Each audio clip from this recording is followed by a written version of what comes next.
Thank you, thank you, thank you. Greetings to you in the almighty God name of Yeshua HaMashiach. ಯೇಸುವ ಮಶಿಗನ ಹೆಸರಿನಲ್ಲಿ ನಿಮಗೆಲ್ಲರಿಗೂ ವಂದನೆಗಳು ತಿಳಿಸುತ್ತೇನೆ. So today we are having Christmas celebration and this is a Christmas message. ಇವತ್ತು Christmas ಆಚರಣೆ ಮಾಡುವಂತ ದಿನ, ಆದುದರಿಂದ ಕ್ರಿಸ್ಮಸ್ಸಿಗೆ ಸಂಬಂಧಪಟ್ಟ ಸಂದೇಶ ನಾನು ಕೊಡ್ತಾ ಇದೆ. God willing, we will be having a crossover service on December 31st according to the will of God. ದೇವರ ಚಿತ್ತ ಪ್ರಕಾರವಾಗಿ 31 ಡಿಸೆಂಬರ್ ರಾತ್ರಿಯಲ್ಲಿ ಕ್ರಾಸ್ ಓವರ್ ಸರ್ವಿಸ್ ನಾವು ನಡೆಸ್ತಾ ಇದೆ. 2020 has been very tough for us. 2020 ನಮಗೆ ಬಹಳ ಕಷ್ಟಕರವಾಗಿತ್ತು. But 2021 we have to move into a time of restoration and blessing. ಆದರೆ 21ನೇ ಇಸವಿಯಲ್ಲಿ ನಾವು ಒಂದು ಪುನರುದ್ಧಾನದ ಶಕ್ತಿಯೊಂದಿಗೆ ನಾವು ಮುಂದೆ ಹೋಗಬೇಕಾಗುತ್ತದೆ. So today we are going to look at Christ born in you and presented through you. ಇವತ್ತು ನಾವು ಕ್ರಿಸ್ತನು ನಿಮ್ಮಲ್ಲಿ ಹುಟ್ಟಿ ನಿಮ್ಮ ಮುಖಾಂತರ ಪಡುವಂತ ವಿಷಯದ ಬಗ್ಗೆ ನಾವು ಕಲಿಲಿಕ್ಕಿದೆ. We celebrate Christmas as the birth of Yeshua. ಯೇಸುವ ಹುಟ್ಟಿದ ಒಂದು ಹಬ್ಬವನ್ನಾಗಿ ನಾವು ಕ್ರಿಸ್ಮಸ್ ಅನ್ನು ಆಚರಣೆ ಮಾಡ್ತೇವೆ. Some people say it's around 2000 years ago that Yeshua was born. ಕೆಲವರು ಹೇಳ್ತಾರೆ ಸುಮಾರು 2000 ವರ್ಷಗಳ ಹಿಂದೆ ಯೇಸುವ ಹುಟ್ಟಿದೆ ಎಂಬುದಾಗಿ. But you have to understand that Christmas is relevant every day and every year. ಆದರೆ ನೀವು ಒಂದು ಕಾರ್ಯ ಅರ್ಥ ಮಾಡಿಕೊಳ್ಳಬೇಕು, ಕ್ರಿಸ್ಮಸ್ ಪ್ರತಿ ವರ್ಷ ಪ್ರತಿದಿನ ನಮಗೆ ಸಂಬಂಧಪಟ್ಟ ವಿಷಯವಾಗಿರುತ್ತದೆ. Why it is pradidina? Why it is daily? ಯಾಕೆ ಅದು ಡೈಲಿ ಪ್ರತಿದಿನ ಆಗಿದೆ? Because daily many people are receiving the Lord. ಯಾಕಂದ್ರೆ ಪ್ರತಿದಿನ ಅನೇಕರು ಕರ್ತನನ್ನ ಸ್ವೀಕಾರ ಮಾಡ್ತಾ ಇದ್ದಾರೆ. They are getting born again in Yeshua. ಪ್ರತಿದಿನ ಅವರು ಪುನಃ ಹುಟ್ಟುವರಾಗಿರುತ್ತಾರೆ. So we have one group saying that we must not celebrate Christmas because Christmas is a time, it's all pagan and this and that. Many people have different idea. ಕೆಲವರು ಹೇಳ್ತಾರೆ Christmas ಅದು ಹಳೆಯ ಆಚಾರವಾಗಿದೆ. ಕೆಲವರು ಹೇಳ್ತಾರೆ Christmas ಅದು ಹಳೆಯ ಸಂಪ್ರದಾಯ ಆಗಿದೆ ಎಂಬುದಾಗಿ ಹೇಳ್ತಾರೆ. I will tell you what are the two things why we should celebrate Christmas. ನಾನು ಎರಡು ಕಾರ್ಯ ನಿಮಗೆ ಹೇಳ್ತೇನೆ ಯಾಕೆ ಕ್ರಿಸ್ಮಸ್ ನಮಗೆ ಪ್ರಾಮುಖ್ಯವುಳ್ಳದಾಗಿದೆ ಎಂಬುದಾಗಿ. First, the celebration of Christmas is very good to reach the small kids, the small children with the message of the Lord Yeshua. ಮೊದಲನೇದಾಗಿ Christmas ಮುಖಾಂತರ ಸಣ್ಣ ಮಕ್ಕಳಿಗೆ ಯೇಸು ಕ್ರಿಸ್ತನ ಸಂದೇಶದೊಂದಿಗೆ ಅವರನ್ನ ಮುಟ್ಟುವಂತ ಒಂದು ಒಳ್ಳೆಯ ಸಮಯವಾಗಿರುತ್ತದೆ. So we can encourage young boys and young girls, the kids, to come and know about the message of the Lord, the love of Yeshua, and lot of things. ಆದ್ರಿಂದ ನಾವು ಈ ಸಣ್ಣ ಮಕ್ಕಳಿಗೆ ಆ ಯೇಸು ಕ್ರಿಸ್ತನ ಕಡೆಗೆ ಅವರನ್ನ ಆಕರ್ಷಣ ಮಾಡುವುದಕ್ಕೂ ಯೇಸು ಕ್ರಿಸ್ತನ ಬಗ್ಗೆ ಅನೇಕ ಕಾರ್ಯಗಳು ತಿಳಿಸುವುದಕ್ಕೂ ಇದು ಒಂದು ಒಳ್ಳೆಯ ಅವಕಾಶವಾಗಿರುತ್ತದೆ. And Christmas is good for the church to bring people to the Lord Yeshua. Christmas ಸಭೆಗೆ ಒಂದು ಉತ್ತಮ ಸಮಯವಾಗಿರುತ್ತದೆ. ಅನೇಕ ಜನರನ್ನ ಸಭೆಗೆ ಕರೆಯುವುದಕ್ಕೆ ಇದೊಂದು ಒಳ್ಳೆಯ ದಿನವಾಗಿರುತ್ತದೆ. People from different religion will be willing to listen to you this one day about Yeshua because it's part of culture or they think it's part of religion. ಅನೇಕ ಧರ್ಮಗಳಿಂದ ಜನರು ಆವತ್ತು ನಿಮ್ಮ ಸಭೆಗೆ ಬರ್ತಾರೆ. ಯಾಕಂದ್ರೆ ಆ ಒಂದು ದಿನ ನಿಮಗೆ ಯೇಸುವಿನ ಬಗ್ಗೆ ಏನು ಹೇಳಲಿಕ್ಕಿದೆ ಅದನ್ನ ಕೇಳುವುದಕ್ಕೆ ಅವರು ಸಿದ್ಧರಾಗಿರ್ತಾರೆ. A time is going to come in India when everybody will pray for the celebration of Christmas to come. ಇಂಡಿಯಾದಲ್ಲಿ ಒಂದು ಸಮಯ ಬರ್ತದೆ, ಕ್ರಿಸ್ಮಸ್ ನಾವು ಕೊಂಡಾಡುವುದಕ್ಕೆ ನಮಗೆ ಒಂದು ಸಮಯ ಸಿಗುವುದಕ್ಕೆ ನಾವು ಬಹಳ ಕಷ್ಟಕರವಾಗಿ ಪ್ರಾರ್ಥನೆ ಮಾಡಬೇಕಾಗಿರುವಂತ ಒಂದು ಸಮಯ ಬರುತ್ತದೆ. Because as the law is going to be very tight, many times we have to use every opportunity to glorify the Lord. ಯಾಕಂದರೆ ನಮ್ಮ ರಾಜ್ಯದ ದೇಶದ ಕಾನೂನು ಇನ್ನೂ ಬಹಳ ಕಷ್ಟಕರವಾಗಿರುತ್ತದೆ. ಆದ್ದರಿಂದ ದೇವರಿಗಾಗಿ ನಾವು ಕೊಡಬೇಕಾದ ಸಮಯಗಳು ಅದರಲ್ಲಿ ನಮಗೆ ಹೆಚ್ಚು ಸ್ವಾತಂತ್ರ್ಯ ನಮಗೆ ಸಿಕ್ಕುವುದಿಲ್ಲ. But by the grace of the Lord Yeshua, our India is blessed. ಆದರೆ ಯೇಸುವನ ಕೃಪೆಯಿಂದ ನಮ್ಮ ಭಾರತದಲ್ಲಿ ಈಗ ನಮಗೆ ದೇವರ ಕೃಪೆಯನ್ನ ಅನುಭವಿಸುವುದಕ್ಕೂ ನಮ್ಮ Bharat ಆಶೀರ್ವದಿಸಲ್ಪಟ್ಟಿದೆ. And the nation of India, the government of India is very supportive of the Christmas, the celebration of Christmas. ನಮ್ಮ ಭಾರತದಲ್ಲಿ ಕ್ರಿಸ್ಮಸ್ ಅನ್ನ ಕೊಂಡಾಡುವುದಕ್ಕೆ ಈಗ ಭಾರತದ ಅಧಿಕಾರಿಗಳಿಂದ ಯಾವ ಅಡ್ಡಿಗಳು ಬರ್ತಾ ಇಲ್ಲ ಎಂಬುದು ನಾವು ನೋಡ್ತಾ ಇದ್ದೇವೆ. Our Prime Minister, President and Chief Ministers, all the ministers, MPs and MLAs, all we wish you happy Christmas. ನಮ್ಮ ರಾಜ್ಯದ ದೇಶದ ಅಧಿಕಾರಿಗಳಿಗೆ, ಪ್ರೈಮ್ ಮಿನಿಸ್ಟರ್ಗೆ, ಪ್ರೆಸಿಡೆಂಟ್ಗೆ, ಎಲ್ಲ MPsಗೆ ನಾವು ಈ ಸಮಯದಲ್ಲಿ ಕ್ರಿಸ್ಮಸ್ ಶುಭಾಶಯಗಳನ್ನು ತಿಳಿಸುವರಾಗಿದ್ದೇವೆ. This is a time to proclaim the birth of Yeshua to everyone. ಇದೇ ಸಮಯದಲ್ಲಿ ಯೇಸುವನ ಆ ಹುಟ್ಟಿದ ವಿಷಯದ ಬಗ್ಗೆ ಪ್ರಸ್ತುತಪಡಿಸಲ್ಪಡಬೇಕಾಗಿರುವಂತ ಸಮಯ. But today we are going to look at Christmas from a believer's point of view. ಆದರೆ ಇವತ್ತು ನಾವು ಒಂದು ವಿಶ್ವಾಸಿಯ ನೋಟದಿಂದ ಕ್ರಿಸ್ಮಸ್ ಏನಾಗಿದೆ ಎಂಬುದಾಗಿ ನಾವು ನೋಡೋಣ. When we say that a person is Christian, what does it mean? ಒಬ್ಬನು ನಾನೊಬ್ಬ ಕ್ರೈಸ್ತನು ಎಂದು ಹೇಳುವಾಗ ಅದರ ಅರ್ಥವು ಏನಾಗಿದೆ? The first meaning is that he is a Christian, he goes to a church. ಮೊದಲ ತಿಳುವಳಿಕೆ ಅವನೊಬ್ಬ ಕ್ರೈಸ್ತನು, ಅವನು ಚರ್ಚಿಗೆ ಹೋಗ್ತಾನೆ ಎಂಬುದಾಗಿ. Or you can say that his parents are Christian, so he is a Christian. ಒಂದು ವೇಳೆ ಹೇಳ್ಬೋದು ಅವನ ತಂದೆ ತಾಯಿಗಳು ಕ್ರೈಸ್ತನು, ಆದ್ರಿಂದ ಅವನು ಕ್ರೈಸ್ತನು ಎಂಬುದಾಗಿ. Some people say, look at his name is Abraham, his name is John. All this Christian name denotes that he is a Christian. ಕೆಲವರು ಹೇಳ್ತಾರೆ, ನೋಡಿ ಅವನದು ಎಬ್ರಹಾಂ ಅಥವಾ ಜೇಕಬ್ ಕ್ರಿಸ್ತಿಯನ್ ಹೆಸರಿದೆ, ಅದರಿಂದ ಅವನು ಕ್ರಿಸ್ತಿಯನು, ಕ್ರೈಸ್ತನು ಎಂಬುದಾಗಿ ಹೇಳ್ಬೋದು.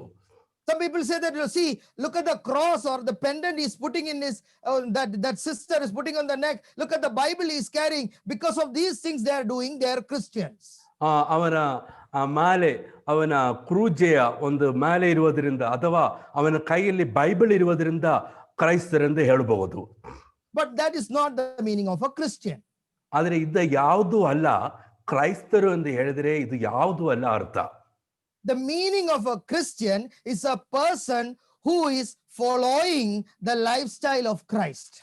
ಕ್ರೈಸ್ತನು ಎಂದು ಹೇಳಿದರೆ ಕ್ರಿಸ್ತನ ಜೀವಿತವನ್ನ ಹಿಂಬಾಲಿಸುವನು ಆಗಿರುತ್ತಾನೆ ಕ್ರೈಸ್ತನು. You can have any name, you can have a different name, not even a Christian name, yet in your character, in your life, you can be a Christian. ನಿಮಗೆ ಯಾವ ಹೆಸರುಗಳಿರ್ಬೋದು, ಕ್ರಿಶ್ಚಿಯನ್ ಹೆಸರುಗಳಿರ್ಬೋದು, ಆದರೆ ನಿಮ್ಮ ಸ್ವಭಾವದಲ್ಲಿ, ನಿಮ್ಮ ನಡತೆಯಲ್ಲಿ ನೀವು ಕ್ರೈಸ್ತರಾಗಿರಬೇಕಾಗಿರುತ್ತದೆ. So Christianity is all about carrying the Lord Yeshua in your life and presenting it through your life. ಕ್ರೈಸ್ತ ಧರ್ಮ ಎಂದರೆ ನನ್ನ ಜೀವನದಲ್ಲಿ ಆ ಕ್ರೈಸ್ತ ಧರ್ಮದ ಮೂಲ್ಯವನ್ನ, ಕ್ರಿಸ್ತನ ಜೀವಿತವನ್ನ ನಾನು ನನ್ನ ನಡತೆಯಲ್ಲಿ ತೋರಿಸುವಂತದಾಗಿರುತ್ತದೆ. So you have to first receive Christ in you and then present Christ to the world. ಮೊದಲು ನಾವು ಕ್ರಿಸ್ತನನ್ನ ಸ್ವೀಕಾರ ಮಾಡಿ ನಮ್ಮ ಮುಖಾಂತರವಾಗಿ ಕ್ರಿಸ್ತನನ್ನ ಪ್ರಸ್ತುತಪಡಿಸಲ್ಪಡಬೇಕಾಗಿದೆ. Christ must be formed in you first. ಮೊದಲು ಕ್ರಿಸ್ತನು ನಿಮ್ಮ ಒಳಗಡೆ ಇರಬೇಕಾಗುತ್ತದೆ. Many are putting Christ outside their body by their action, but really Christ must be born in you. ಅನೇಕರು ಹೊರಗೆ ಕ್ರೈಸ್ತರನ್ನ ಅವರ ಕ್ರಿಯೆಗಳ ಮುಖಾಂತರವಾಗಿ ತೋರಿಸ್ತಾ ಇದೆ, ಆದರೆ ಕ್ರೈಸ್ತನು ಮೊದಲು ನಿಮ್ಮ ಒಳಗಡೆ ಹುಟ್ಟಬೇಕಾಗುತ್ತದೆ. You all people are like Mary. ಅನೇಕ ಜನರು ಮೇರಿಯ ಮರಿಯಳ ಹಾಗಿರುತ್ತದೆ. You have to understand, Pastor Linu, today you are Mary. ಆ ಪಾಸ್ಟರ್ ಲೀನು ಅವರು ಇವತ್ತು ಮರಿಯಳು ಎಂದು ಅರ್ಥ ಮಾಡಿಕೊಳ್ಳಿ. Pastor Ezekiel, today you are Mary. Pastor Ezekiel, ನೀವು ಇವತ್ತು ಮರಿಯಳು ಎಂದು ಅರ್ಥ ಮಾಡಿಕೊಳ್ಳಿ. Brother Srinivas, today you are Mary. Brother Srinivas, ನೀವು ಇವತ್ತು ಮರಿಯಳು. Everybody listening to my message, including me preaching, we are going to be like Mary. ನನ್ನ ಪ್ರಸಂಗವನ್ನು ಕೇಳುವಂತ ಪ್ರತಿಯೊಬ್ಬರು, ನಾನು ಸಹ ಇವತ್ತು ಮರಿಯಳ ಹಾಗಿರುತ್ತದೆ. Why we should be like Mary? ಯಾಕೆ ನಾವು ಮರಿಯಳ ಹಾಗಿರಬೇಕು? Let us see what is the meaning of the word Mary. ಮೊದಲನೇದಾಗಿ ನಾವು ಮರಿಯಳ ಆ ಹೆಸರಿನ ಅರ್ಥವನ್ನು ನಾವು ನೋಡೋಣ. The word Mary means rebellious. ಆ ಮರಿಯಳೆಂಬ ಅರ್ಥ, ಆ ಹೆಸರಿನ ಅರ್ಥವು ಮೊಯ್ತು ಇರಿಸುವ ಒಂದು ಸ್ವಭಾವ ಎಂಬುದಾಗಿ ನಾವು ನೋಡ್ತಾ ಇದ್ದೇವೆ. Rebellious. We were all rebellious children. ನಾವು ಎಲ್ಲರೂ ಹಾಗೆ ಮೊಯ್ತು ಇರಿಸುವ ಸ್ವಭಾವ ಇರುವಂತ ಮಕ್ಕಳಾಗಿದ್ದಾರೆ. We were living in the world. ಈ ಲೋಕದಲ್ಲಿ ನಾವು ಜೀವಿಸುವರಾಗಿದ್ದೇವೆ. We were against the plan of God, against the covenant of God. ನಾವು ದೇವರ ಉದ್ದೇಶಕ್ಕೆ ವಿರುದ್ಧವಾಗಿ, ದೇವರ ಆ ಸಂಕಲ್ಪಕ್ಕೆ ವಿರುದ್ಧವಾಗಿರುವಂತ ಜನರಾಗಿದ್ದರು. In the Old Testament Bible say Miriam, she spoke against the servant of God Moses. ಹಳೆಯ ಒಡಂಬಡಿಕೆಯಲ್ಲಿ ಮಿರಿಯಂ ಎಂದು ಹೇಳ್ತಾ ಇದೆ, ದೇವರ ದಾಸನಾಗಿದ್ದ ಮೋಶೆಗೆ ವಿರುದ್ಧವಾಗಿ ಮಾತನಾಡಿದವಳು ಅವಳು. Like our nature before Yeshua was rebellious. ನಮ್ಮ ಸ್ವಭಾವವು ಕ್ರಿಸ್ತನಿಗೆ ವಿರುದ್ಧವಾಗಿದ್ದು ಎಂಬುದಾಗಿ ನಾವು ನೋಡ್ತಾ ಇದೆ. That is why I am telling we are like Mary. ಆದ್ದರಿಂದ ನಾನು ಹೇಳ್ತಾ ಇದ್ದೆ, ನಾವು ಎಲ್ಲರೂ ಮರಿಯಳ ಹಾಗಿದೆ ಎಂಬುದಾಗಿ. But a transformation came upon Mary. ಆದರೆ ನಮ್ಮ ಆ ಮರಿಯಳ ಜೀವನದಲ್ಲಿ ಒಂದು ಬಹಳ ಬದಲಾವಣೆ ಬರುವುದನ್ನು ನಾವು ನೋಡ್ತಾ ಇದ್ದೆ. Today all believers who are all going to the church, listen to this message. ಇವತ್ತು ಸಭೆ ಹೋಗ್ತಾ ಇರುವಂತ ಪ್ರತಿಯೊಂದು ವಿಶ್ವಾಸಿಗಳು ಈ ಸಂದೇಶವನ್ನು ನೀವು ಕೇಳಿರಿ. Christmas is not just stars and dance and red dress and Christmas father and giving sweets. Christmas ಅದು ಡ್ಯಾನ್ಸ್ ಮಾಡುವುದು, ರೆಡ್ ಡ್ರೆಸ್ ಹಾಕಿಕೊಂಡು ನಡೆಯುವುದು, ಅಥವಾ ಗಿಫ್ಟ್ ಕೊಡೋದು ಮಾತ್ರವಲ್ಲ. It is just part of Christmas. ಅದು ಕ್ರಿಸ್ಮಸ್ಸಿನ ಒಂದು ಭಾಗವಾಗಿರುತ್ತದೆ. Christmas is the day where you have to submit yourself to the plan and the purpose of the Lord. Christmas ದಿನದಲ್ಲಿ ದೇವರ ಸಂಕಲ್ಪಕ್ಕೆ, ದೇವರ ಉದ್ದೇಶಕ್ಕೆ ನೀವು ನಿಮ್ಮನ್ನ ಸಮರ್ಪಿಸಿ ಕೊಡಬೇಕಾಗಿರುವಂತ ಒಂದು ದಿನವಾಗಿರುತ್ತದೆ. Let us look at the 7 things that Mary had to go through to bring forth Christ to the world. ಕ್ರಿಸ್ತನನ್ನ ಪ್ರಸ್ತುತಪಡಿಸಲ್ಪಡುವುದಕ್ಕೆ ಮರಿಯಳು ಹೋಗಬೇಕಾಗಿರುವಂತ 7 ಕಾರ್ಯಗಳ ಬಗ್ಗೆ ನಾವು ನೋಡೋಣ. Today we are going to emanate the 7 things in our life. ಇವತ್ತು ಆ 7 ಕಾರ್ಯಗಳು ನಮ್ಮ ಜೀವನದಲ್ಲಿ ಕೂಡ ನಾವು ನೋಡಲಿಕ್ಕಿದ್ದೇವೆ. In the book of Luke chapter 1 verses 26 and 27. ಲೂಕನ ಬರೆದ ಸುವಾರ್ತೆ 1ನೇ ಅಧ್ಯಾಯ 26 ಮತ್ತು 27ನೇ ವಾಕ್ಯವನ್ನ ನಾವು ಓದೋಣ. ಲೂಕನ ಬರೆದ ಸುವಾರ್ತೆ 1ನೇ ಅಧ್ಯಾಯ 26 ಮತ್ತು 27. Now in the 6th month, the angel Gabriel was sent by God to a city of Galilee named Nazareth. 6ನೆಯ ತಿಂಗಳಲ್ಲಿ ದೇವರು ಗಬ್ರಿಯೇಲನೆಂಬ ತನ್ನ ದೂತನನ್ನ ಗಲಿಲೆಯ ಸೀಮೆಗೆ ನಜರೇತ್ ಎಂಬ ಊರಿಗೆ ಒಬ್ಬ ಕನ್ನಿಗೆಯ ಬಳಿಗೆ ಕಳುಹಿಸಿದನು. So the Bible says to a virgin betrothed to a man whose name was Joseph. ಆ ಕನ್ಯೆಯ ಹೆಸರು ಮರಿಯಳು. ಆಕೆಯು ದಾವೀದನ ಮನೆತನದ ಯೋಸೆಫನೆಂಬ ಪುರುಷನಿಗೆ ನಿರ್ಚಾರ್ತಿತವಾಗಿದ್ದಳು. It was not written that the angel was sent to a woman who was betrothed to Joseph. ಅಲ್ಲಿ ನಾವು ನೋಡ್ತಾ ಇಲ್ಲ ಒಬ್ಬ ದೇವ ದೂತನು ಯೋಸೆಫನ ಕಡೆಗೆ ಕಳಿಸಿದೆ ಎಂಬುದಾಗಿ ನಾವು ನೋಡ್ತಾ ಇಲ್ಲ. Bible say the angel was sent to a virgin named Mary.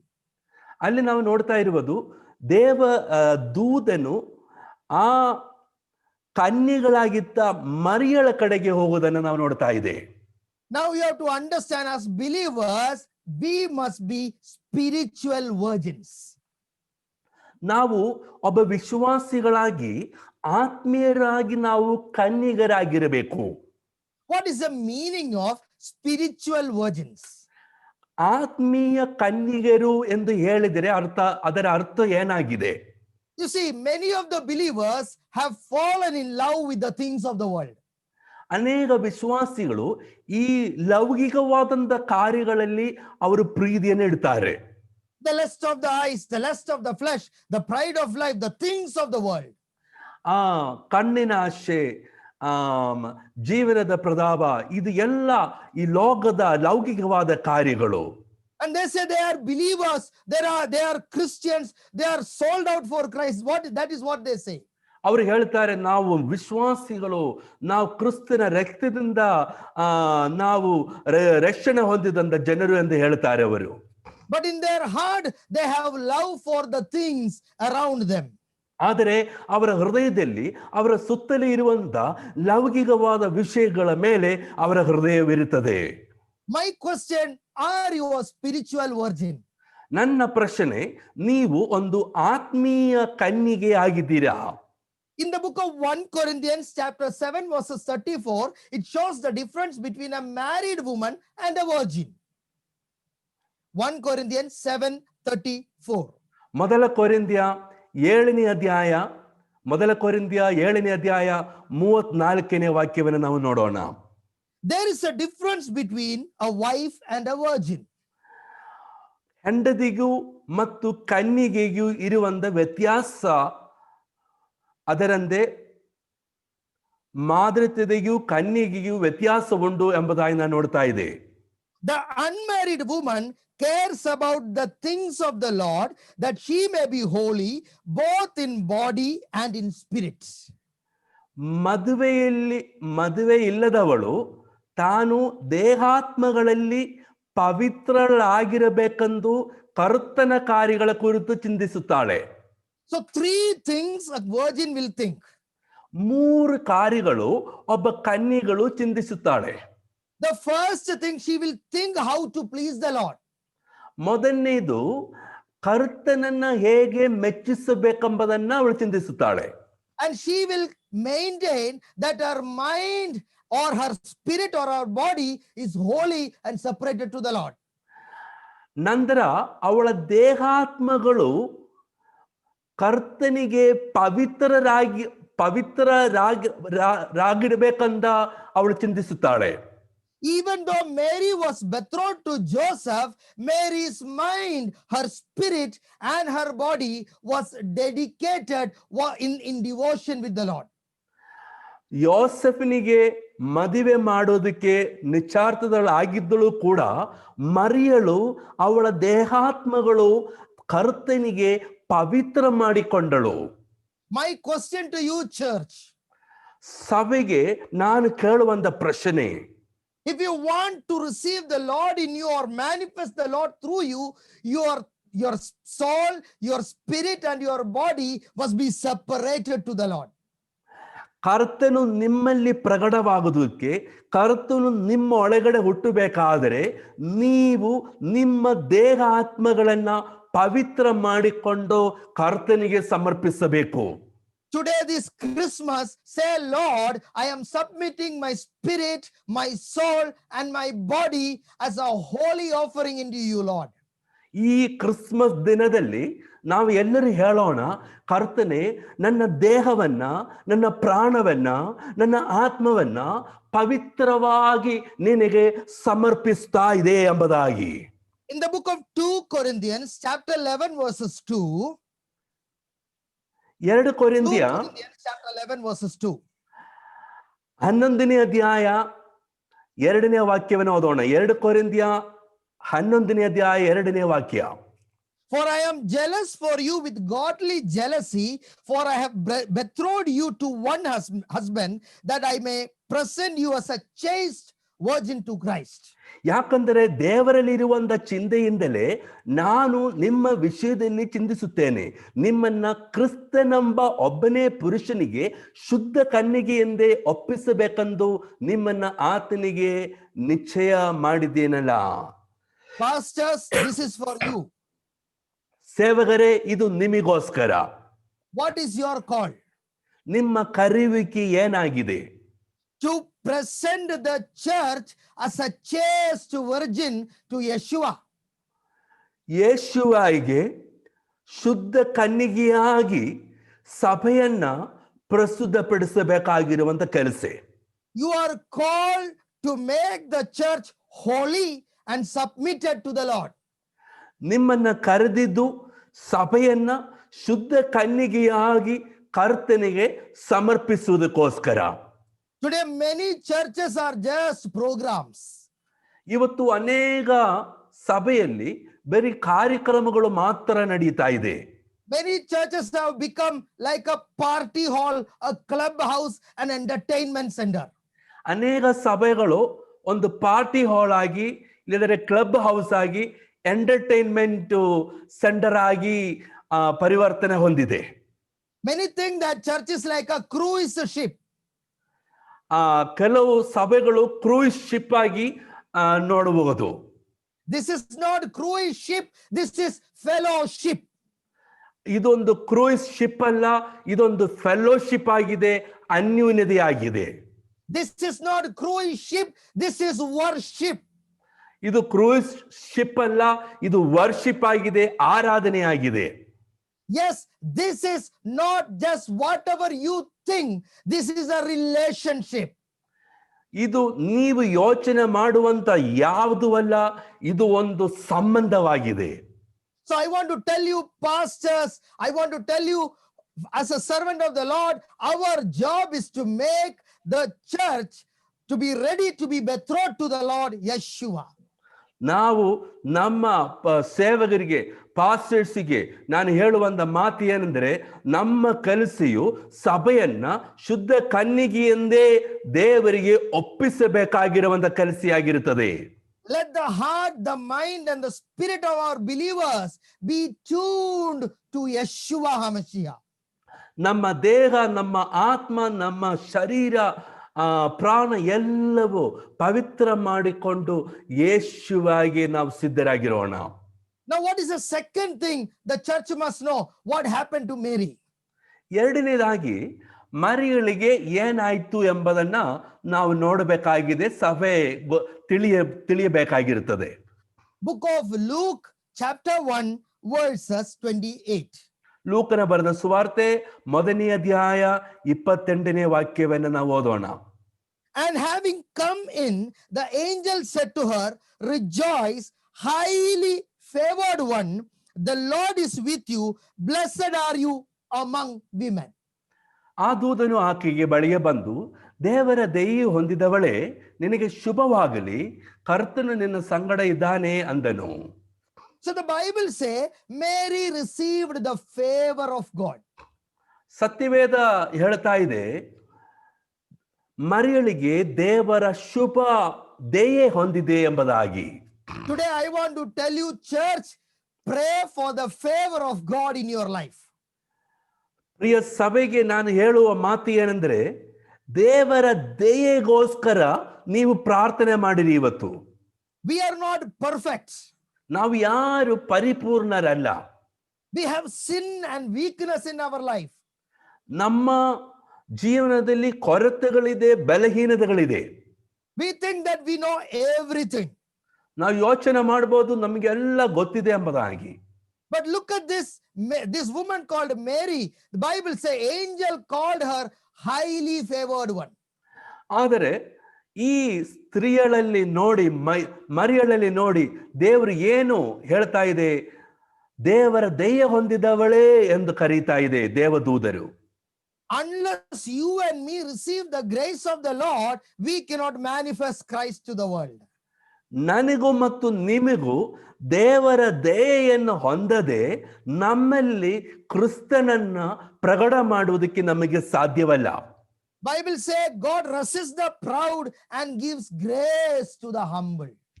ಸತ್ಯವೇದ ಹೇಳ್ತಾ ಇದೆ, ಹೆಮ್ಮೆ ಉಳ್ಳವನನ್ನ ದೇವರು ತ್ಯಜಿಸಿ ವಿನಯವುಳ್ಳ ತಾಳ್ಮೆ ಉಳ್ಳವನನ್ನು ದೇವರು ಎಬ್ಬಿಸುತ್ತಾನೆ ಎಂಬುದಾಗಿ. So as a believer, today Christmas, understand that you must learn to humble yourself in the presence of God. ಈ ಒಂದು ಕ್ರಿಸ್ಮಸ್ ದಿನದಲ್ಲಿ ವಿಶ್ವಾಸಿಗಳಾಗಿರುವಂತ ನೀವು ತಿಳಿದುಕೊಳ್ಳಬೇಕಾಗಿರುವುದೇನೆಂದ್ರೆ, ದೇವರ ದಯೆಯನ್ನು ಹೊಂದುವುದಕ್ಕೆ ನೀವು ದೇವರ ಮುಂದೆ ತಾಳ್ಮೆ ಉಳ್ಳವರಾಗಿರಬೇಕು. If you want to receive the grace and mercy of the Lord, you must have a humble heart in front of the Lord. ದೇವರ ದಯೆಯು ಕರುಣೆಯನ್ನು ಹೊಂದುವುದಕ್ಕೆ ನಾವು ದೇವರ ಮುಂದೆ ವಿನಯವುಳ್ಳವರಾಗಿ ತಾಳ್ಮೆ ಉಳ್ಳವರಾಗಿ ಇರಬೇಕು ನಾವು. In the book of Genesis chapter 6 verses 7 and 8, ಆದಿಕಾಂಡ 6ನೇ ಅಧ್ಯಾಯ 7 ಮತ್ತು 8ನೇ ವಾಕ್ಯವನ್ನು ನಾವು ಓದೋಣ. the Bible speaks about God's work and God's anger and judgment. ದೇವರ ಕೆಲಸದ ಬಗ್ಗೆ, ದೇವರ ಕೋಪದ ಬಗ್ಗೆ ನಾವು ನೋಡ್ತಾ ಇದೆ. In the book of Genesis 6:7 it reads, ಆದಿಕಾಂಡ 6ನೇ ಅಧ್ಯಾಯ 7 ಮತ್ತು 8ನೇ ವಾಕ್ಯದಲ್ಲಿ ನಾವು ಹೀಗೆ ಓದುತ್ತಾ ಇದೆ. so the Lord said, I will destroy man whom I have created from the face of the earth, both the man and beast, creeping things and the birds of the air, for I am sorry that I have made them. ಇಲ್ಲಿ ನಾವು ನೋಡ್ತಾ ಇದೆ, ಮತ್ತು ಯೆಹೋವನು ನಾನು ಸೃಷ್ಟಿಸಿದ ಮನುಷ್ಯ ಜಾತಿಯನ್ನ ಭೂಮಿಯ ಮೇಲಿನಿಂದ ಅಳಿಸಿ ಬಿಡುವೆನು, ಅದನ್ನು ಉಂಟು ಮಾಡಿದಕ್ಕೆ ನನ್ನಲ್ಲಿ ಪಶ್ಚಾತ್ತಾಪ ಹುಟ್ಟಿತ್ತು, ಮನುಷ್ಯರೊಂದಿಗೆ ಸಕಲ ಮೃಗ ಕ್ರಿಮಿ ಪಕ್ಷಿಗಳನ್ನು ಅಳಿಸಿ ಬಿಡುವೆನು ಅಂದುಕೊಂಡನು. So God decided something. ಇಲ್ಲಿ ದೇವರು ಒಂದು ಕಾರ್ಯವನ್ನ ಮಾಡುವುದಕ್ಕೆ ತೀರ್ಮಾನಿಸಿದೆ. God decided to destroy men, animals and everything he created. ದೇವರು ಸೃಷ್ಟಿಸಿದ ಮನುಷ್ಯ ಜಾತಿಯನ್ನ ಎಲ್ಲವನ್ನ ಅಳಿಸಿ ಬಿಡುವುದಕ್ಕೆ ದೇವರು ತೀರ್ಮಾನ ಮಾಡಿದ್ದಾನೆ. But in the book of Genesis 6:8, ಆ 8ನೇ ವಾಕ್ಯದಲ್ಲಿ ನಾವು ನೋಡ್ತಾ ಇದೆ, the word is written, but Noah found grace in the eyes of the Lord. ಆದರೆ ನೋಹನಿಗೆ ಯೆಹೋವನ ದಯೆಯು ದೊರಕಿತು ಎಂಬುದಾಗಿ. Look at the nature of God. ದೇವರ ಸ್ವಭಾವವನ್ನು ನಾವು ನೋಡಿ. One side God is telling, I am going to destroy mankind, I am going to destroy animals, I am going to destroy the birds of the air, yet I am going to save Noah. ಒಂದು ಕಡೆ ದೇವರು ಹೇಳ್ತಾ ಇದೆ, ಮನುಷ್ಯ ಜಾತಿಯನ್ನ ಪಕ್ಷಿ ಮೃಗಾದಿಗಳನ್ನ ನಾನು ಅಳಿಸಿ ಬಿಡುತ್ತೇನೆ, ಆದರೂ ನೋಹನಿಗೆ ಯೆಹೋವನ ದಯೆ ದೊರಕಿತು. Even though Noah was a man, God did not put Noah into the sinners list. ನೋಹನು ಒಬ್ಬ ಮನುಷ್ಯನಾಗಿದ್ದರೂ ಪಾಪಿಗಳ ಜನರ ಗುಂಪಿನಲ್ಲಿ ನೋಹನನ್ನ ದೇವರು ಹಾಕಲಿಲ್ಲ ಎಂಬುದಾಗಿ ನೋಡ್ತಾ ಇದೆ. Even though other animals died, but the animals who are with Noah were all kept alive. ಅನೇಕ ಮೃಗಗಳು ಸತ್ತಿದ್ದರು, ನೋಹನ ಜೊತೆಯಲ್ಲಿ ತಂದ ಯಾವ ಮೃಗಗಳು ಸಾಯಲಿಲ್ಲ. Look at the grace of God. ದೇವರ ದಯೆಯನ್ನ ನೋಡಿರಿ. One side God is judging the world, other side God is saving the world. ಒಂದು ಕಡೆ ದೇವರು ನ್ಯಾಯ ನಿರ್ಣಯ ಮಾಡ್ತಾ ಇದೆ ಲೋಕದ ಮೇಲೆ, ಒಂದು ಕಡೆ ದೇವರು ಲೋಕವನ್ನ ರಕ್ಷಿಸ್ತಾ ಇದೆ. So in the world there are two groups. ಆದ್ರಿಂದ ಲೋಕದಲ್ಲಿ 2 ಗುಂಪುಗಳಿದೆ. Those without Christ and those with Christ. ಕ್ರಿಸ್ತನ್ ಇಲ್ಲದವರು, ಕ್ರಿಸ್ತನೊಂದಿಗೆ ಇರುವವರು. Today I want to tell you, you are those with Christ because you have received the favor from God. ನೀವು ಕ್ರಿಸ್ತನೊಂದಿಗೆ ಇರುವವರು, ಯಾಕಂದ್ರೆ ಕ್ರಿಸ್ತನ ದಯೆಯನ್ನು ಹೊಂದಿದವರು ನೀವು. That is why you are listening to the message, you are part of this meeting. ಆದ್ದರಿಂದ ನೀವು ಇವತ್ತು ಈ ಸಂದೇಶವನ್ನು ಕೇಳ್ತಾ ಇದ್ದೀರಾ, ಈ ಕೂಟದಲ್ಲಿ ನೀವು ಭಾಗವಹಿಸಿದ್ದೀರಾ. To reveal or to receive Christ, you must have the favor of God in your life. ಕ್ರಿಸ್ತನನ್ನ ಸ್ವೀಕಾರ ಮಾಡುವುದಕ್ಕೆ, ಕ್ರಿಸ್ತನನ್ನ ನಿಮ್ಮ ಜೀವನದಲ್ಲಿ ಪ್ರಕಟ ಮಾಡುವುದಕ್ಕೆ ದೇವರ ಕೃಪೆಯು ದಯೆಯು ನಿಮ್ಮ ಮೇಲಿರಬೇಕು. The angel of God spoke to Mary. ದೇವದೂತನು ಮರಿಯಳಿಗೆ ಮಾತನಾಡಿದೆ. He told Mary, you are going to conceive a child. You are going to give birth to a person called Yeshua. ನೀನು ಗರ್ಭಿಣಿಯಾಗಿ ಒಂದು ಮಗುವನ್ನ ಹಡೆಯಲು ಅವನಿಗೆ ಯೇಸುವ ಎಂದು ಹೆಸರಿಡಬೇಕು ಎಂಬುದಾಗಿ ನಾವು ನೋಡ್ತಾ ಇದ್ದೇವೆ. So Mary asked question to the angel. ಮರಿಯಳು ದೇವದೂತನಿಗೆ ಪ್ರಶ್ನೆ ಕೇಳಿದೆ. How it is possible? I am a virgin. I have not known a man. ಯಾಕೆ ಇದು ಸಾಧ್ಯವಾಗುತ್ತದೆ? ನಾನೊಬ್ಬ ಕನ್ಯೆಗಳು, ನಾನು ಇನ್ನೂ ಪುರುಷನನ್ನು ಅರಿಯಲಿಲ್ಲ ಎಂಬುದಾಗಿ. And the angel told to Mary, ದೇವದೂತನ ಮರಿಯಳಿಗೆ ಹೇಳಿದೆ, the power of the highest shall come upon you, and you shall conceive, and a child will be born through you. ಪವಿತ್ರಾತ್ಮನ ಶಕ್ತಿಯು ನಿನ್ನ ಮೇಲೆ ಬರುತ್ತದೆ, ಅದರ ಮುಖಾಂತರವಾಗಿ ನೀನು ಗರ್ಭವತಿಯಾಗುತ್ತದೆ ಎಂಬುದಾಗಿ. And what was the answer of Mary? ಮರಿಯಳ ಉತ್ತರ ಏನಾಗಿತ್ತು? Book of Luke chapter 1 verses 38. ಲೂಕನ ಸುವಾರ್ತೆ 1ನೇ ಅಧ್ಯಾಯ 36ನೇ ವಾಕ್ಯ, 38ನೇ ವಾಕ್ಯ. And Mary said, behold, the maid servant of the Lord, let it be to me according to your word. ಆಗ ಮರಿಯಳು, ಈಗೋ ನಾನು ಕರ್ತನ ದಾಸಿ, ನಿನ್ನ ಮಾತಿನಂದೇ ನನಗಾಗಲಿ ಅಂದಳು. To receive Christ in your life, you must be totally submitted to the will of God. ಕ್ರಿಸ್ತನು ನಿಮ್ಮ ಜೀವನದಲ್ಲಿ ಸ್ವೀಕಾರ ಮಾಡುವುದಕ್ಕೆ, ಕ್ರಿಸ್ತನ ಚಿತ್ತಕ್ಕೆ ನೀವು ಪರಿಪೂರ್ಣವಾಗಿ ಸಮರ್ಪಿಸುವರಾಗಿರಬೇಕು. What did Mary say? ಮರಿಯಳು ಹೇಳಿದ ಮಾತು ಏನಾಗಿದೆ? Behold, the maid servant of the Lord. ಈಗೋ ಕರ್ತನ ದಾಸಿ. That means I am not here to do my will, but your will, Lord. ಅದರ ಅರ್ಥವು ನನ್ನ ಚಿತ್ತ ಮಾಡೋಕ್ಕಲ್ಲ ನಾನು ಇಲ್ಲಿ ಇರುವುದು, ನಿನ್ನ ಚಿತ್ತ ಮಾಡೋದಕ್ಕೆ. Believers, listen. ವಿಶ್ವಾಸಿಗಳೇ, ನೀವು ದಯವಿಟ್ಟು ಕೇಳಿರಿ. If Christ must be born in you and revealed through you, you must be willing to listen to the plan of God in your life. ಕ್ರಿಸ್ತನು ನಿಮ್ಮಲ್ಲಿ ಪ್ರಕಟವಾಗುವುದಕ್ಕೂ ನಿಮ್ಮ ಮುಖಾಂತರ ಕ್ರಿಸ್ತನು ಪ್ರಸ್ತುತಪಡಿಸುವುದಕ್ಕೂ ನೀವು ಕ್ರಿಸ್ತನ ಚಿತ್ತವನ್ನ ಮಾಡೋದಕ್ಕೆ ಮನಸ್ಸುಳ್ಳವರಾಗಿರಬೇಕು. Don't think your plan can be put to Christ and everything may be right according to your plan. ನಿಮ್ಮ ಚಿತ್ತಕ್ಕನುಸಾರವಾಗಿ ಕ್ರಿಸ್ತನ ಕಾರ್ಯವನ್ನ ಮಾಡೋದಕ್ಕೆ ಯಾವತ್ತೂ ನೀವು ನೆನೆಸಬೇಡ್ರಿ. Thinking about your plan only. ನಿಮ್ಮ ಚಿತ್ತ ಮಾತ್ರ ನೀವು ನೆನೆಸುವರಾಗಿರಬೇಕು. Lord, I want my plans to be done. ನನ್ನ ಆ ಸಂಕಲ್ಪಗಳು, ಉದ್ದೇಶಗಳು ನಡೀಬೇಕು in my way. ನನ್ನ ಚಿತ್ತದ ಪ್ರಕಾರ. That is not what the word of God say. ಅದಲ್ಲ ದೇವರ ವಾಕ್ಯ ಹೇಳುವಂಥದ್ದು. Mary said, here I am, behold, you are maid servant. ಮರಿಯಳು ಹೇಳ್ತಾ ಇದೆ, ಈಗೋ ನಾನು ಕರ್ತನ ದಾಸಿ ಎಂಬುದಾಗಿ. In the book of Genesis chapter 22 verses 1, ಆದಿಕಾಂಡ 22ನೇ ಅಧ್ಯಾಯ 1ನೇ ವಾಕ್ಯದಲ್ಲಿ ನಾವು ಹೀಗೆ ಓದುತ್ತಾ ಇದೆ, when God called to Abraham,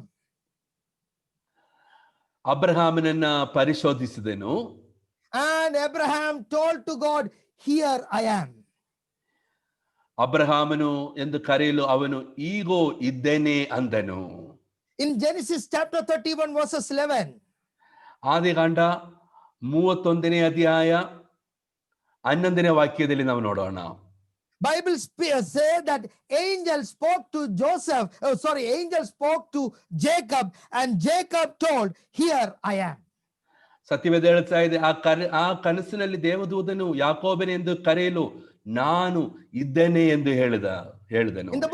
In the book of Exodus chapter 3 verses 4, ವಿಮೋಚನಕಾಂಡ 3ನೇ ಅಧ್ಯಾಯ 4ನೇ ವಾಕ್ಯದಲ್ಲಿ, when God called Moses through the burning bush, Moses said, here I am. ಆ ಪೋದೆಯೊಳಗಿಂದ ಮೋಶೆ ಎಂದು ಯೆಹೋವನು ಕರೆದಾಗ ಈಗೋ ಇದ್ದೇನೆ ಅಂದನು ಮೋಶೆ. In the book of 1 Samuel chapter 3 verses 4, ಮೊದಲ ಶಾಮುವೇಲ 3ನೇ ಅಧ್ಯಾಯ 4ನೇ ವಾಕ್ಯದಲ್ಲಿ, When God called boy Samuel, Samuel told, "Here I am." ಯೆಹೋವನು ಶಮೂಲನ್ನು ಕರೆದನು, ಅದಕ್ಕೆ ಉತ್ತರ ಕೊಟ್ಟವನು ಒಡೆಯನೇ ಎಂದು ಹೇಳಿದನು, ಈಗೋ ಇದ್ದೇನೆ ಎಂಬುದಾಗಿ. When you read in the book of Acts chapter 9 verses 10, ಅಪೊಸ್ತಲ ಕೃತ್ಯಗಳು 9ನೇ ಅಧ್ಯಾಯ 10ನೇ ವಾಕ್ಯವನ್ನು ಓದುವಾಗ, now the Bible say, now there was a certain disciple at Damascus named Ananias. ದಮಸ್ಕದಲ್ಲಿ ಅನೀಯನೆಂಬ ಒಬ್ಬ ಶಿಷ್ಯನಿದ್ದನು ಎಂಬುದಾಗಿ.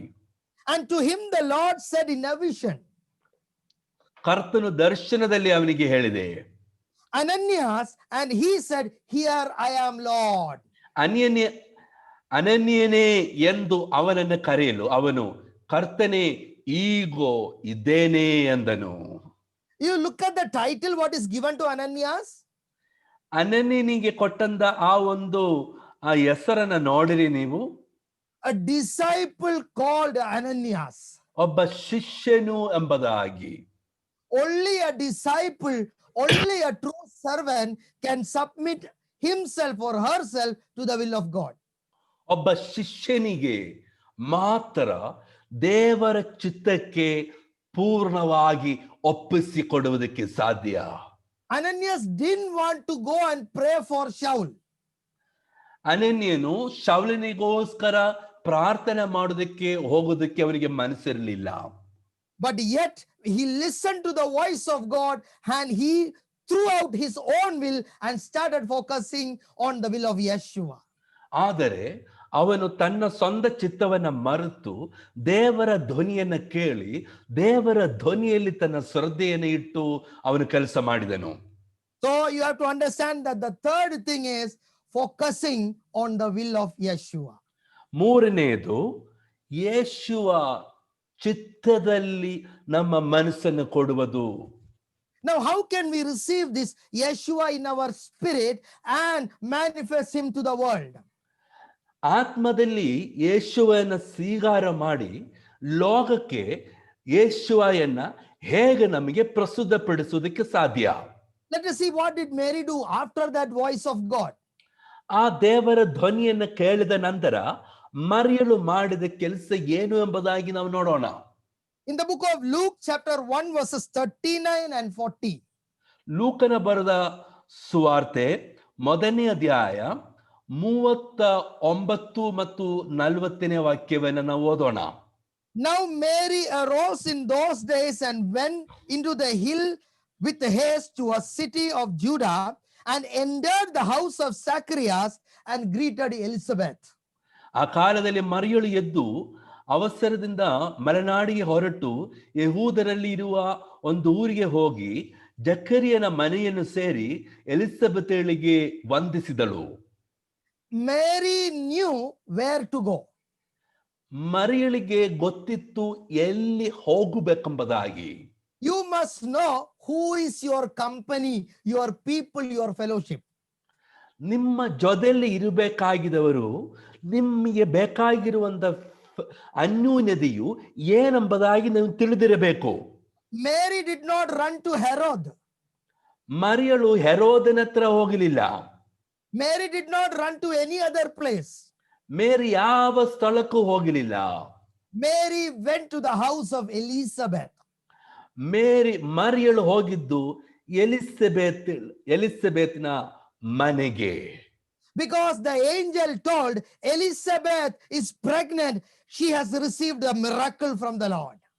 ಯಾಕಂದ್ರೆ ದೇವದೂತನ ಅವಳಿಗೆ ಹೇಳಿದೆ, ಎಲಿಸಬೆತ್ತು ಗರ್ಭಿಣಿಯಾಗಿದೆ, ಅವಳಿಗೆ ದೇವರ ಅದ್ಭುತ ಸಿಕ್ಕಿತು ಎಂಬುದಾಗಿ. Elizabeth was a barren lady till a very old age. ಎಲಿಸಬೆತ್ಗೆ ಅನೇಕ ವಯಸ್ಸಾದವಳ ಒಬ್ಬ ಹುಡುಗಿ ಒಬ್ಬ ಸ್ತ್ರೀ ಆಗಿತ್ತು. ಅದುವರೆಗೂ ಅವರಿಗೆ ಮಕ್ಕಳಾಗಿರ್ಲಿಲ್ಲ. Imagine if Mary go and tell that she is conceived by the Holy Spirit to any other woman, no woman will believe her. ನೀವು ಯೋಚನೆ ಮಾಡಿ, ಮರಿಯಳು ಹೋಗಿ ಬೇರೆ ಯಾರಿಗೂ ಹೇಳಿದರೆ, ನನಗೆ ಪವಿತ್ರಾತ್ಮನಲ್ಲಿ ನಾನು ಗರ್ಭವತಿ ಆಗಿದೆ ಅಂತ ಹೇಳಿದರೆ ಯಾರು ನಂಬುವುದಿಲ್ಲ.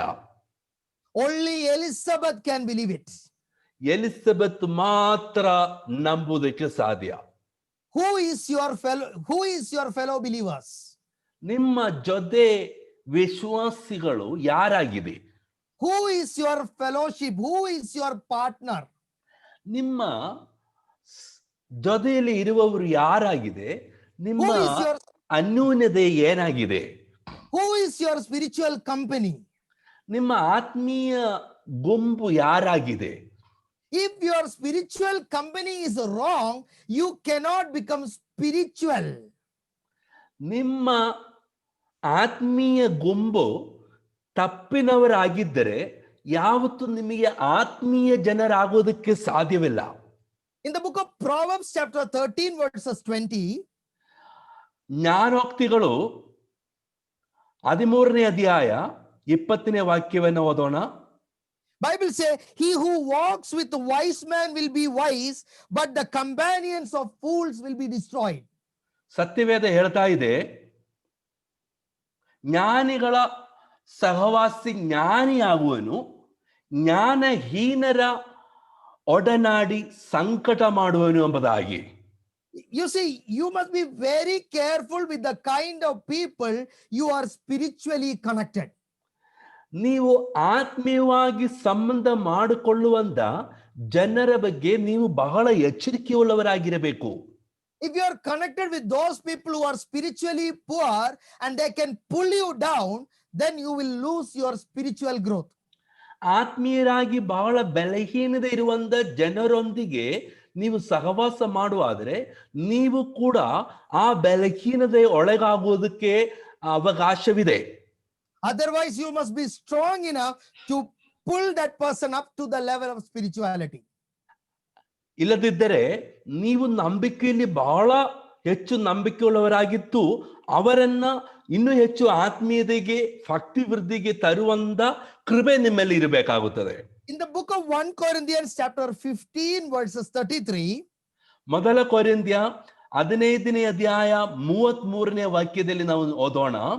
the Bible said, do not be deceived, evil company corrupts good habits. ಮೋಸ ಹೋಗಬೇಡಿರಿ, ದುಸ್ಸಹವಾಸವು ಸದಾಚಾರವನ್ನು ಕಡಿಸುತ್ತದೆ ಎಂಬುದಾಗಿ. You have to understand, if in bad company, it will corrupt your good habits. ನೀವು ಅರ್ಥ ಮಾಡಿಕೊಳ್ಳಬೇಕು, ನೀವು ದುಸ್ಸಹವಾಸದಲ್ಲಿ ಇದ್ದರೆ ಅದು ನಿಮ್ಮನ್ನ ಕೆಡಿಸುತ್ತದೆ. Now let us look at the fifth thing, what you need to receive the nature of Christ. ಕ್ರಿಸ್ತನ ಸ್ವಭಾವವನ್ನು ನೀವು ಸ್ವೀಕಾರ ಮಾಡೋದಕ್ಕೆ ನಿಮ್ಮಲ್ಲಿ ಇರಬೇಕಾಗಿರುವಂತ 5ನೇ ಕಾರ್ಯವನ್ನು ನಾವು ನೋಡೋಣ. I told you the 4 things. We will go through all the 4 things once again. 4 ಕಾರ್ಯಗಳು ನಾನು ಹೇಳಿದೆ, ಈ 4 ಕಾರ್ಯಗಳು ಮತ್ತೊಂದು ಸಾರಿ ನಾನು ಹೇಳ್ತೇನೆ ನಿಮಗೆ. I told you, you must have the singleness of your spirit, soul and body separated to the Lord. ನಿಮ್ಮ ದೇಹ, ಆತ್ಮ, ಶರೀರವನ್ನ, ಪ್ರಾಣವನ್ನ ಪವಿತ್ರ ಮಾಡಿಕೊಂಡು ದೇವರಿಗೆ ಒಪ್ಪಿಸಬೇಕೆಂಬುದಾಗಿ ನಾನು ಮೊದಲನೇದಾಗಿ ಹೇಳಿದೆ. Second, you must pray to receive the favor of God. ಎರಡನೇದಾಗಿ ದೇವರ ದಯೆಯನ್ನು ಹೊಂದುವುದಕ್ಕೆ ನೀವು ಪ್ರಾರ್ಥನೆ ಮಾಡಬೇಕೆಂಬುದಾಗಿ ಹೇಳಿದೆ. Third, we understood that we must submit ourselves to the divine will of the Lord. ಮೂರನೇದಾಗಿ ದೈವಿಕವಾದ ಚಿತ್ತಕ್ಕೆ ನಮ್ಮನ್ನ ನಾವು ಒಪ್ಪಿಸಿಕೊಡಬೇಕೆಂಬುದಾಗಿ ಹೇಳಿದೆ. Fourth, we understood that we must have the right kind of fellowship with people. ನಾಲ್ಕನೇದಾಗಿ ನಮಗೆ ಸರಿಯಾದ ಆತ್ಮೀಯ ಜನರೊಂದಿಗೆ ಸಹವಾಸ ಅನ್ಯೋನ್ಯತೆ ಇರಬೇಕು. Now let us look at the fifth one. ಈಗ ನಾವು 5ನೇ ಕಾರ್ಯಕ್ಕೆ ನಾವು ನೋಡೋಣ. Luke chapter 1 verses 41 to 43. ಲೂಕನ ಬರೆದ ಸುವಾರ್ತೆ 1ನೇ ಅಧ್ಯಾಯ 41ನೇ ವಾಕ್ಯದಿಂದ 43ನೇ ವಾಕ್ಯದವರೆಗೆ ಓದೋಣ. And it happened when Elizabeth heard the greetings of Mary that the babe leaped in her womb, and Elizabeth was filled with the Holy Spirit. ಎಲಿಸಬೆತ್ತಳು ಮರಿಯಳಿಗೆ ವಂದನೆಯನ್ನು ಕೇಳುತ್ತಲೇ ಆಕೆಯ ಗರ್ಭದಲ್ಲಿ ಇದ್ದ ಕೂಸು ಹಾರಾಡಿತು. And Elizabeth was filled with the Holy Spirit. ಎಲಿಸಬೆತ್ತಳು ಪವಿತ್ರಾತ್ಮ ಭರಿದಳಾಗಿ. You see, she just heard the greetings of Mary. ಮರಿಯಳ ವಂದನೆಯನ್ನ ಎಲಿಸಬೆತ್ ಕೇಳಿದೆ ಎಂಬುದಾಗಿ ನಾನು ನೋಡ್ತಾ ಇದ್ದೆ. The words that Mary spoke. ಮರಿಯಳು ನುಡಿದಂತ ಮಾತುಗಳು. Believers, what are the words that you speak to others? ವಿಶ್ವಾಸಿಗಳೇ, ನೀವು ಇದರ ಜನರಿಗೆ ನುಡಿಯುವಂತ ಮಾತುಗಳು ಏನಾಗಿದೆ? What kind of words are coming to your mouth? ಯಾವ ತರವಾದ ಮಾತುಗಳು ನಿಮ್ಮ ಬಾಯಲ್ಲಿ ಬರ್ತಾ ಇದೆ? Mary just greeted Elizabeth. ಮರಿಯಳು ಎಲಿಸಬೆತ್ಳಿಗೆ ವಂದನೆಯನ್ನು ಹೇಳಿದೆ. The baby within Elizabeth's womb leaped with joy. ಎಲಿಸಬೆತ್ಳ ಗರ್ಭದಲ್ಲಿ ಇತ್ತಂತ ಕೂಸು ಕೂಡ ಹಾರಾಡಿತು ಎಂಬುದಾಗಿ ದೇವರ ವಾಕ್ಯ ಹೇಳ್ತಾ ಇದೆ. And Elizabeth was filled with the Holy Spirit. Elizabeth ಪವಿತ್ರಾತ್ಮ ಭರಿತಳಾಗಿದ್ದಳು ಎಂಬುದಾಗಿ ನಾವು ನೋಡ್ತಾ ಇದೆ. If you want to have Christ in your life, your words must bring encouragement to others. ಕ್ರಿಸ್ತನು ನಿಮ್ಮ ಜೀವನದಲ್ಲಿ ಸ್ವೀಕಾರ ಮಾಡಬೇಕಾದರೆ ನಿಮ್ಮ ಮಾತುಗಳಲ್ಲಿ ಪ್ರೋತ್ಸಾಹನೆಗಳು, ಪ್ರಬೋಧನೆಗಳು ಇರಬೇಕು. What kind of words are you talking to others? ಯಾವ ತರವಾದ ಮಾತುಗಳು ನೀವು ಇದರ ಜನರಿಗೆ ಹೇಳ್ತಾ ಇದೆ? By your words, are you pulling people down? Are you criticizing them only? ನಿಮ್ಮ ಮಾತುಗಳ ಮುಖಾಂತರವಾಗಿ ನೀವು ಜನರನ್ನ ಯಾವಾಗಲೂ ದೂರ ಹೇಳುವಂತ ಜನರಾಗಿದ್ದೀರಾ ನೀವು? If the Lord Yeshua is in you, let your word be seasoned with salt. ಯೇಸುವ ನಿಮ್ಮ ಒಳಗಡೆ ಇದ್ದರೆ ನಿಮ್ಮ ಮಾತುಗಳಿಗೆ ಉಪ್ಪಿನ ಹಾಗೆ ರುಚಿ ಬರಲಿ. In the book of Colossians chapter 4 verse 6, ಕೊಲೋಸ್ಯ 4ನೇ ಅಧ್ಯಾಯ 4ನೇ ವಾಕ್ಯದಲ್ಲಿ ನಾವು ನೋಡೋಣ. let your speech always be with grace, seasoned with salt, that you may know how ought to answer each one. chapter 4 verse 6. 4ನೇ ಅಧ್ಯಾಯ 6ನೇ ವಾಕ್ಯ, ನಿಮ್ಮ ಸಂಭಾಷಣೆ ಯಾವಾಗಲೂ ಇಂಬಾಗಿಯೂ ರಸವತ್ತಾಗಿಯೂ ಇರಲಿ. You see, when we are filled with the Lord, your words will carry the presence and power of the Holy Ghost. ನೀವು ದೇವರಿಂದ ತುಂಬಿಕೊಂಡವರಾಗಿದ್ದರೆ ನಿಮ್ಮ ಮಾತುಗಳಲ್ಲಿ ಪವಿತ್ರಾತ್ಮನ ಶಕ್ತಿಯು, ಪವಿತ್ರಾತ್ಮನ ಪ್ರಸನ್ನತೆಯು ಇರುತ್ತದೆ. With that word, when you command the demonic spirits to come out, the spirit of demons have to listen to your word. ಆ ಒಂದು ಮಾತಿನಿಂದ ಸೈತಾನಿಗೆ ನೀವು ನುಡಿಯುವಾಗ, ಹೊರಗೆ ಬಾ ಎಂದು ಹೇಳುವಾಗ ಸೈತಾನ ನಿಮ್ಮ ಮಾತು ಕೇಳಬೇಕಾಗುತ್ತದೆ. When you command healing in the name of Yeshua, your words will carry the power of healing. ನೀವು ನಿಮ್ಮ ಬಾಯಿಯ ಮುಖಾಂತರ ಸೌಖ್ಯವಾಗು ಎಂದು ನುಡಿಯುವಾಗ ಆ ಮಾತಿನ ಶಕ್ತಿಯಿಂದ ಸೌಖ್ಯ ಆಗಬೇಕಾಗುತ್ತದೆ. Understand, if Christ wants to be in you and reveal through you, let your word. ನೀವು ಅರ್ಥ ಮಾಡಿಕೊಳ್ಳಿರಿ, ಕ್ರೈಸ್ತರು ನಿಮ್ಮಲ್ಲಿ ಇರಬೇಕಾದ್ರೆ, ನಿಮ್ಮ ಮುಖಾಂತರವಾಗಿ ಪ್ರಕಟವಾಗುವುದಾದರೆ ನಿಮ್ಮ ಮಾತುಗಳಲ್ಲಿಯೂ ಕ್ರಿಸ್ತನ ಮಾತುಗಳ ಸ್ವಭಾವವಿರಲಿ. And what is the nature of Mary? ಮರಿಯಳ ಸ್ವಭಾವ ಹೇಗಿತ್ತು? In the book of Luke chapter 1 verses 46 and 47. ಲೂಕನ ಬರೆದ ಸುವಾರ್ತೆ 1ನೇ ಅಧ್ಯಾಯ 47 ಮತ್ತು 48ನೇ ವಾಕ್ಯವನ್ನು ನಾವು ಓದೋಣ. And Mary said, my soul magnifies the Lord, my spirit has rejoiced in God my Savior. ನನ್ನ ಆತ್ಮವು ನನ್ನ ರಕ್ಷಕನಾದ ದೇವರ ವಿಷಯದಲ್ಲಿ ಉಲ್ಲಾಸಗೊಂಡಿದೆ, ಆತನು ತನ್ನ ದಾಸಿಯ ದೀನಸ್ಥಿತಿಯ ಮೇಲೆ ಲಕ್ಷ್ಯವಿಟ್ಟಿದ್ದಾನೆ. Understand, believers, the sixth thing is that you must be a person who continuously and consciously praise and glorify the Lord. 6ನೇ ವಿಷಯ, ನೀವು ಅರ್ಥ ಮಾಡಿಕೊಳ್ಳಬೇಕಾಗಿರುವಂತಹ 6ನೇ ವಿಷಯ, ನೀವು ಸತತವಾಗಿ ಕ್ರಿಸ್ತನಲ್ಲಿ ಉಲ್ಲಾಸಗೊಳ್ಳುವಂತ, ಕರ್ತನನ್ನ ಕೊಂಡಾಡುವಂತ ಒಂದು ವ್ಯಕ್ತಿಯಾಗಿರಬೇಕು ನೀವು. And on every circumstances, you must be willing to praise God. ಯಾವ ಅವಸ್ಥೆಯಲ್ಲಿಯೂ ದೇವರನ್ನ ಕೊಂಡಾಡುವುದಕ್ಕೆ ನೀವು ಮನಸ್ಸುಳ್ಳವರಾಗಿರಬೇಕು. In good things and in bad things, you must be ready to praise God and magnify his mighty name. ಒಳ್ಳೆಯ ಸಮಯದಲ್ಲಿಯೂ ಕೆಟ್ಟ ಸಮಯದಲ್ಲಿಯೂ ಕ್ರಿಸ್ತನನ್ನು ಕೊಂಡಾಡುವುದಕ್ಕೆ ನೀವು ಮನಸ್ಸುಳ್ಳವರಾಗಿರಬೇಕು. Mary was not worried about what would Joseph think about her. ಯೋಸೆಫು ಅವಳ ಬಗ್ಗೆ ಏನು ತಿಳುಕೊಳ್ಳುತ್ತದೆ ಎಂಬುದರ ಬಗ್ಗೆ ಅವಳು ಚಿಂತೆ ಮಾಡಲಿಲ್ಲ. Mary was not worried about the society now that she is pregnant. ಸಮಾಜದ ಬಗ್ಗೆ ಮರಿಯಳು ಚಿಂತೆ ಮಾಡಿಲ್ಲ. He did not think that, oh, I am conceived from the Holy Spirit, and how can people believe that it is from the Lord?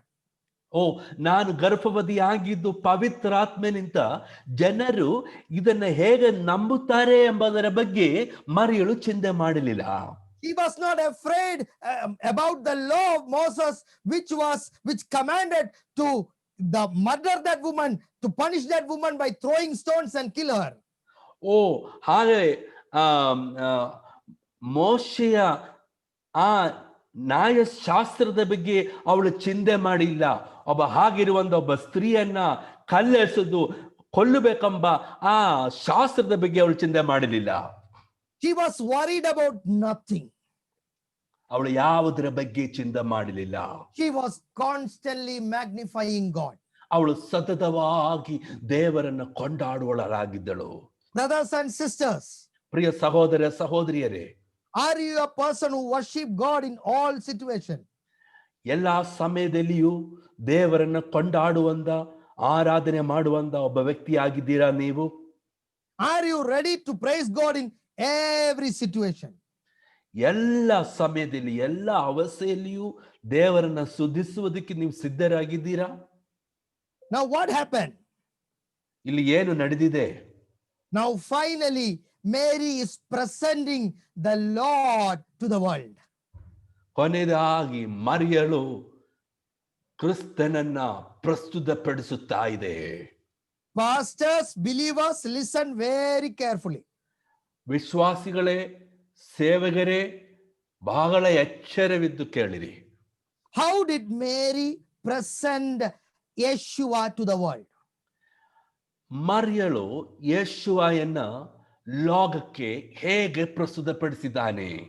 In the book of Luke chapter 2 verses 7. ಲೂಕನ ಬರೆದ ಸುವಾರ್ತೆ 2ನೇ ಅಧ್ಯಾಯವನ್ನು ನಾವು ನೋಡೋಣ. 11 verse. 2ನೇ ಅಧ್ಯಾಯ 11ನೇ ವಾಕ್ಯ. ಅದೇನೆಂದರೆ, ಈ ಹೊತ್ತು ನಿಮಗೋಸ್ಕರ ದಾವೀದನ ಊರಲ್ಲಿ ಒಬ್ಬ ರಕ್ಷಕನು ಹುಟ್ಟಿದಾನೆ. Luke chapter 2 verses 7. ಓಕೆ. ಲೂಕನ ಬರೆದ ಸುವಾರ್ತೆ 2ನೇ ಅಧ್ಯಾಯ 7ನೇ ವಾಕ್ಯ. ಆಕೆಯು ತನ್ನ ಚೊಚ್ಚಲ ಮಗುವನ್ನ ಹೆತ್ತು ಬಟ್ಟೆಯಲ್ಲಿ ಸುತ್ತಿ ಛತ್ರದಲ್ಲಿ ಅವರಿಗೆ ಸ್ಥಳವಿಲ್ಲದ ಕಾರಣ ಅವನನ್ನ ಗೋದಲಿಯಲ್ಲಿ ಮಲಗಿಸಿದಳು.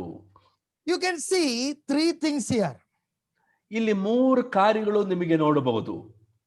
First of all, where did Mary give birth to Yeshua? ಮೊದಲನೇದಾಗಿ ಅವಳು ಗರ್ಭವತಿಯಾಗಿ ಯೇಸುವನ್ನ ಯೇಸು ಹುಟ್ಟಿದ ಸ್ಥಳ ಎಲ್ಲಿ ಎಂಬುದಾಗಿ ನೋಡಬಹುದು. Bible say there was no place in the inn. ಛತ್ರದಲ್ಲಿ ಅವರಿಗೆ ಸ್ಥಳ ಇರಲಿಲ್ಲ ಎಂಬುದಾಗಿ ನಾವು ನೋಡ್ತಾ ಇದೆ. So they chose a stable to give birth to Yeshua. ಆದ್ದರಿಂದ ಒಂದು ಗೋದಲಿಯನ್ನ ಆರಿಸಿಕೊಂಡಿದೆ ಎಂಬುದಾಗಿ ನಾವು ನೋಡ್ತಾ ಇದೆ. Why it is called stable? ಯಾಕೆ ಗೋದಲಿ ಅಂತ ಕರೀತಾ ಇದೆ? Stable is a place where animals are kept. ಗೋದಲಿಯಲ್ಲಿ ಮೃಗಗಳನ್ನೇ ಇಡುವಂತ ಸ್ಥಳ. What was the meaning that she gave birth in a stable? ಯಾಕೆ ಗೋದಲಿಯಲ್ಲಿ ಮಲಗಿಸಿದಳು ಎಂಬುದಕ್ಕೆ ಅರ್ಥ ಏನಾಗಿದೆ? Listen very carefully. ಬಹಳ ಎಚ್ಚರವಾಗಿ ಕೇಳಿರಿ. This is a revelation. ಇದೊಂದು ಪ್ರಕಟಣೆಯಾಗಿದೆ. It was showing that Yeshua is the Lamb of God. ಅದರಲ್ಲಿ ನಾವು ನೋಡುವಂಥದ್ದು ಯೇಸುವ ದೇವರ ಕುರಿಯಾಗಿದ್ದನು ಎಂಬುದಾಗಿ. A lamb is born in the stable. ಒಂದು ಕುರಿ ಗೋದಲಿಯಲ್ಲಿಯೇ ಹುಟ್ಟುವಂತದಾಗಿರುತ್ತದೆ. Yes, Mary was presenting the Lamb of Israel, the Lamb of God, to the whole world. ಮೇರಿ ಮರಿಯಳು ಇಸ್ರಾಯೇಲಿನ ಕುರಿಯನ್ನ, ದೇವರ ಕುರಿಯನ್ನ ಲೋಕಕ್ಕೆ ಪ್ರಸ್ತುತಪಡಿಸುತ್ತಾ ಇದೆ.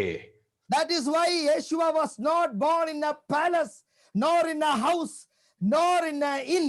He was born in a stable. He is the Lamb of God. ಆದ್ದರಿಂದ ಯೇಸುವ ಒಂದು ಅರಮನೆಯಲ್ಲಿ, ಒಂದು ಮನೆಯಲ್ಲಿ, ಒಂದು ಛತ್ರದಲ್ಲಿ ಹುಟ್ಟಲಿಲ್ಲ. ಅವನು ಗೋದಲಿಯಲ್ಲಿ ಹುಟ್ಟು ಮುಖಾಂತರವಾಗಿ ಈ ಲೋಕದ ಯಜ್ಞದ ಕುರಿ ಆತವನನ್ನೇ ಮರಿಯಳು ಪ್ರಸ್ತುತಪಡಿಸುತ್ತಾ ಇದೆ. Yes, when you present Yeshua, present him as the Lamb of God, the Savior of the world. ನೀವು ಯೇಸುವನ್ನ ಪ್ರಸ್ತುತಪಡಿಸುವಾಗ ಯಜ್ಞದ ಕುರಿಯಾದವನಾಗಿ, ದೇವರ ಕುರಿಯಾದವನಾಗಿ, ಲೋಕದ ರಕ್ಷಕನಾಗಿ ನೀವು ಪ್ರಸ್ತುತಪಡಿಸಿರಿ. Then how did Mary present Yeshua? ಯೇಸುವನ್ನ ಮರಿಯಳು ಹೇಗೆ ಪ್ರಸ್ತುತಪಡಿಸಿದೆ? Bible say she wrapped him in swaddling clothes. ಸತ್ಯವೇದ ಹೇಳ್ತಾ ಇದೆ, ಹೆತ್ತು ಬಟ್ಟೆಯಲ್ಲಿ ಸುತ್ತಿ ಎಂಬುದಾಗಿ. Swaddling clothes? ಹೆತ್ತು ಬಟ್ಟೆಯ, What is the meaning of swaddling clothes? ಹೆತ್ತು ಬಟ್ಟೆ ಎಂದರೆ ಏನಾಗಿದೆ ಅದರ ಅರ್ಥ? You can read the same thing what you happen in the book of Luke chapter 23 verses 53. ಲೂಕನ Luke ಬರೆದ chapter 23 verses 53. ಲೂಕನ ಬರೆದ ಸುವಾರ್ತೆ 23ನೇ ಅಧ್ಯಾಯ 53ನೇ ವಾಕ್ಯದಲ್ಲಿ ಕೂಡ ಇದೇ ಕಾರ್ಯವನ್ನು ನಿಮಗೆ ನೋಡಬಹುದು. They took the body of Christ and wrapped it in the linen cloth. ಇದನ್ನು ಇಳಿಸಿ ನಾರು ಮಡಿಯಲ್ಲಿ ಸುತ್ತಿ ಬಂಡೆಯಲ್ಲಿ ತೋಡಿದ್ದ ಸಮಾಧಿಯಲ್ಲಿ ಇಟ್ಟನು ಎಂಬುದಾಗಿ. Now here we say Mary is wrapping the baby in strips of cloth and presenting it. ಇಲ್ಲಿ ಆ ಹೆತ್ತು ಬಟ್ಟೆಯಲ್ಲಿ ಆ ಮಗುವನ್ನ ಸುತ್ತಿದೆ ಎಂಬುದಾಗಿ ನಾವು ನೋಡ್ತಾ ಇದೆ. What does it mean? ಅದರ ಅರ್ಥ ಏನಾಗಿದೆ? The Lamb of God, which is going to take the sin of the whole world by sacrificing itself. ಆ ದೇವರ ಕುರಿಯು ಪ್ರಪಂಚದ ಪಾಪವನ್ನೇ ತೆಗೆದುಕೊಂಡು ತನ್ನನ್ನೇ ಯಜ್ಞ ಮಾಡಲಿಕ್ಕಿದೆ ಎಂಬುದಾಗಿ. First Mary was presenting the Lamb of God. ಮೊದಲು ಮರಿಯಳು ದೇವರ ಕುರಿಯನ್ನ ಪ್ರಸ್ತುತಪಡಿಸುತ್ತಾ ಇತ್ತು. Second, Mary was presenting the lamb which was going to be sacrificed for the whole world. ಈ ಲೋಕಕ್ಕೆ ಯಜ್ಞವಾಗಿರಬೇಕಾಗಿರುವಂತ ಕುರಿಯನ್ನ ಮರಿಯಳು ಪ್ರಸ್ತುತಪಡಿಸುತ್ತಾ ಇದೆ. The swaddling cloth represent the death of the Lord. ಆ ಹೆತ್ತು ಆ ಬೆಟ್ಟೆಯನ್ನ ಆ ಕರ್ತನ ಮರಣಕ್ಕೆ ಸೂಚಿಸುವಂತದಾಗಿರುತ್ತದೆ. You see, in the birth also Yeshua is wrapped, in the death also Yeshua is wrapped. ಜನನದಲ್ಲಿ ಯೇಸುವನ ಬೆಟ್ಟೆಯಿಂದ ಸುತ್ತಲ್ಪಟ್ಟಿತ್ತು, ಮರಣದಲ್ಲಿಯೂ ಯೇಸುವಿಗೆ ಬೆಟ್ಟೆಯಿಂದ ಸುತ್ತಲ್ಪಟ್ಟಿತ್ತು ಎಂಬುದಾಗಿ ನಾವು ನೋಡ್ತಾ ಇದ್ದೇವೆ. Even the birth of the Lord, even in the Christmas, God was talking about the crucifixion. ಆ ಹುಟ್ಟಿದ ದಿನದಲ್ಲಿಯೇ ಅಲ್ಲಿಯೇ ಯೇಸುವ ತನ್ನ ಕ್ರೂಜಿಯ ಮರಣದ ಬಗ್ಗೆ ನಮಗೆ ತಿಳಿಸುತ್ತಾ ಇದೆ. And where did Mary put this Yeshua? ಆ ಯೇಸುವನ್ನ ಎಲ್ಲಿ ಇಟ್ಟಿದೆ ಎಂಬುದಾಗಿ ನಾವು ನೋಡೋಣ. Bible says she laid him in a manger.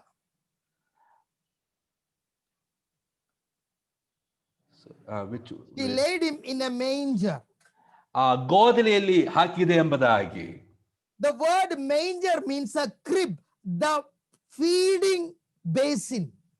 1 minute, Pastor, let me check in Kannada what it is. Which verse it was? Luke chapter 2 verses 7. Okay. 2 verse 7.